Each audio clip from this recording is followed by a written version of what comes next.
c'est un roman qui se passe pendant la montée du nazisme, une histoire d'amour et d'amitié. Moi, je raconte que des histoires, je suis un raconteur d'histoires avec des personnages, mais c'est vrai que derrière, il y a une trame historique. Et donc, on voit la montée du nazisme.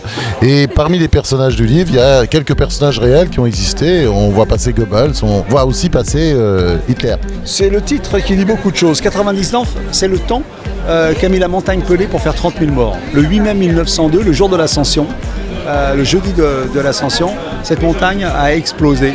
Et en 90 ans, entre le moment où la montagne explose et le moment où il n'y a plus rien, plus un homme, plus une femme, plus un enfant, plus un bâtiment, plus un bateau, il se passe 90 secondes. Je vais dans ce qu'on appelle l'autofiction, c'est-à-dire le récit romancé de soi. Quand on raconte le plus personnel, on peut espérer sans doute tendre un miroir aux gens qui vont y reconnaître une part de leurs sentiments, de ce qu'ils ont vécu, traversé, ressenti un peu plus tôt dans leur existence. J'ai écrit un livre en 2018 pour décrire l'état de déliquescence dans lequel se trouve le régime algérien. Le livre, c'est ça. Qu'est-ce qui se passe quand il y a un amour qui revient, un amour du passé qui revient, et jusqu'où ça peut aller. Voilà, en gros, c'est ça. Et j'essaie d'expliquer dans ce livre que vieillir, on ne peut pas l'éviter, mais devenir vieux, c'est pas la même chose. Je connais beaucoup de vieux de 40 ans et beaucoup de jeunes de 80 ans. Donc j'essaie d'expliquer comment faire pour rester jeune malgré le temps qui passe. Et c'est un travail, mais c'est passionnant.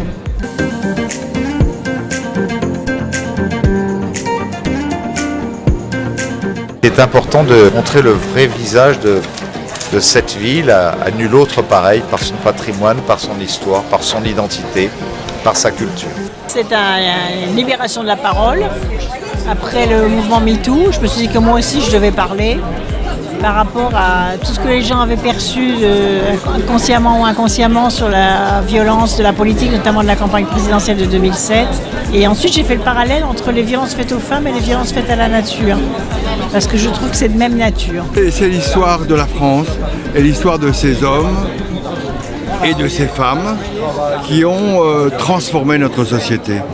Et si aujourd'hui nous sommes ce que nous sommes, vivre dans un pays de liberté, c'est grâce à ces hommes et à ces femmes. Et à 50 ans, on se dit, oh là là, j'ai déjà eu un parcours très riche. J'ai envie de raconter 30 ans de carrière.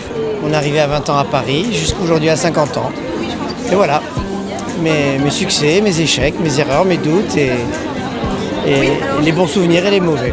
C'est un livre sur l'optimisme, c'est issu d'une conférence sur l'optimisme qui explique comment on se fait escroquer au quotidien et comment on devient pessimiste à cause de nos cerveaux qui ne voient qu'une toute petite partie du réel, à cause de cet univers fourbi d'informations qui ne montre qu'une toute petite partie du réel, et c'est comment regarder l'autre partie du réel. Voilà.